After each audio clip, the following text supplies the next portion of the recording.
For Vermont Public, this is The Frequency. I'm Mary Engish, and it's Saturday, May 17th, which means you're listening to a special weekend edition of the podcast featuring the Capitol Recap.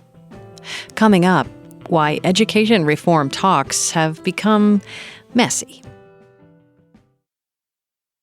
On Thursday, the Senate Finance Committee voted on a bill that would transform the way Vermont funds its public schools. And that legislation is headed for a vote on the Senate floor early next week. But don't let that fool you into thinking that lawmakers are on the verge of passing a major education reform package. Because in some ways, lawmakers are further away from a grand bargain than they were when they started the session in January. In this week's edition of the Capitol Recap, Vermont Public's education reporter, Lola Dufour, tells Peter Hirschfeld why education reform talks have gotten so messy. Lola, the Senate Finance Committee met on Thursday for one of the most remarkable committee meetings that I've witnessed during my years at the State House. And it was remarkable because of how severely lawmakers were characterizing this really monumental education bill that tries to transform how Vermont pays for education. Committee members talked about the chaos that they thought that this legislation would create for schools. They talked about the slipshod manner in which the legislature is conducting the process. Yeah, and those were opponents of the bill, right? But even lawmakers who voted to advance this legislation expressed deep ambivalence about it. Senator Ann Cummings, who's the chair of that committee, she said, "I can't ever remember feeling as bad about a vote as I do on this one." Not a ringing endorsement. No, and you know, you and I have both observed legislation that looks like it's going to fall apart. And it's usually because you have two factions with competing visions that conflict. But here, there are so many more than just two factions. And also, some parties are not really sure of what their position is. You know, they think the process has been rushed. They don't feel like they fully understand the repercussions of what they're about to set in motion.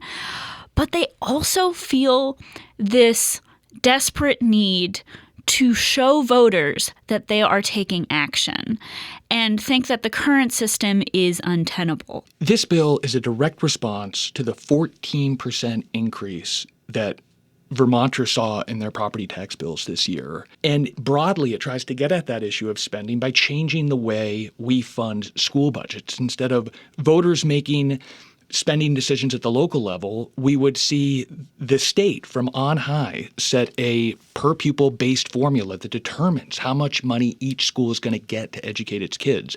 That basic concept seems to have pretty universal buy-in in Montpelier. It's the only thing people can really agree on. So where are they diverging? Yeah, everyone agrees that we should go to a foundation formula, but where people diverge is, okay, what is the right amount of money? What's the correct amount of money to send to schools? What does it take to deliver a quality education? Broadly, the House, their foundation formula is more generous than the Senate's. In fact, in certain scenarios with certain district lines, you know, you could see the House version spend a little bit more money than we are spending now. So when the bill got over to the Senate, senators said, no way, Jose, are we passing an education reform bill that potentially spends more. So, you know, they came up with a number that they felt comfortable with, which is basically what we're spending now, and they worked backwards from it. And that makes particularly people on the Democratic side uncomfortable because they're saying instead of, you know, using an expert's empirically derived number, we are just picking a number we're comfortable with and working backwards from it. And that doesn't feel sound. But, you know, whether it's the House or the Senate version, both of them fundamentally do not spend a lot less money than we are spending now. And that means they run into a pretty thorny political problem. Yeah, I mean, as we mentioned previously, the great property tax spike of 2025 is the genesis for this heated debate that we're seeing play out over education right now. The stark truth, though, behind the proposal, as it stands now, is that a lot of Vermont communities wouldn't just not see tax relief with this plan, their tax bills would actually go up. Yeah, that's right. It's one of the great ironies of this bill. So, if you go to a foundation formula, that means that you go to basically uniform spending across the state and therefore uniform tax rates. Right now, in our local control spending system, high spenders have relatively high taxes, low spenders have relatively low taxes.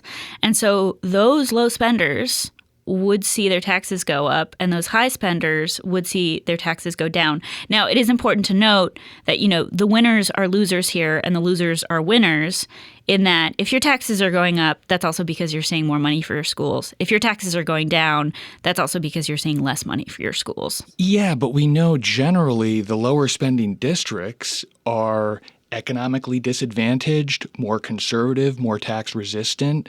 The higher spending districts right now tend to be more affluent, more liberal when it comes to education spending. If this is about affordability and equity, how do you reconcile the fact that the people that are going to get hit hardest in their property taxes are the ones that a lot of people would argue can least afford it? Yeah, that's a really big political problem. I want to say Democrats and Republicans both see this problem and think it can be managed, but they have competing visions for that. And they're also, going to have to ask voters, the train is going to leave the station if we put this into law. We are going to go down this path, but just trust us, we will fix that next year. That was Vermont Public Education reporter Lola Dufour. And you can find Lola's reporting on education reform at vermontpublic.org. Thanks for listening to the Capital Recap edition of The Frequency. Today's episode was edited by Liam Elder Connors and Karen Anderson. And our music is by Blue Dot Sessions. I'm Mary Eggish. Talk to you Monday.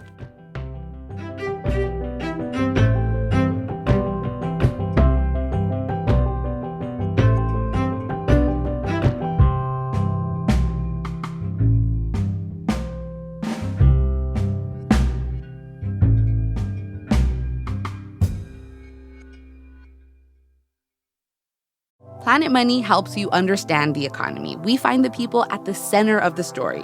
Garbage in New York, that was like a controlled substance. We show you how money influences everything. Tell me what you like by telling me how you spend your money. And we dig until we get answers. I had a bad feeling you were going to bring that up. Planet Money finds out. All you have to do is listen. The Planet Money Podcast from NPR.